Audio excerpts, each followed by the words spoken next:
This independent UN inquiry report essentially concluded that Israel deliberately targeted Palestinian children, resulting in genocide, crimes against humanity, and war crimes in Gaza.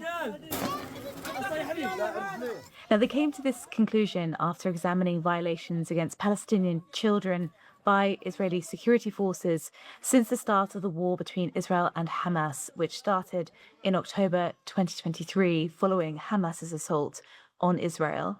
Now, Israel strongly denied the allegations from this report, and it's called it a libelous sham.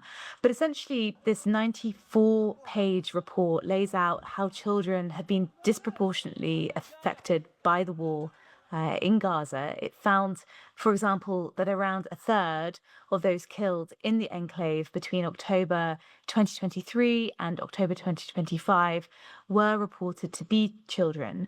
Now, that's more than 20,000 children who are reported to have been killed during the war.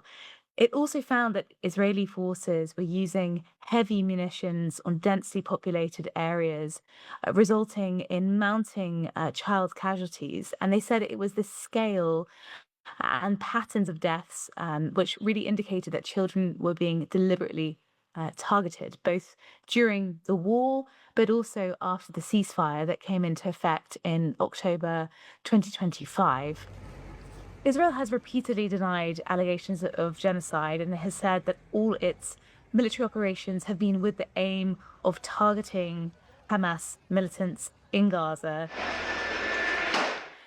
Concerning this report, they described it as a libelous sham. They said the document was defamatory. They pointed out a long series of what they described as holes and inconsistencies in the UN report.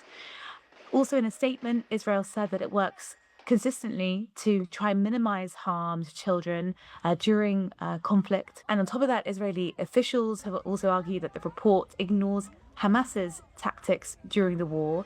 This UN inquiry used a range of sources, including collecting and verifying thousands of open source evidence. That can include anything from videos, audio material, satellite imagery.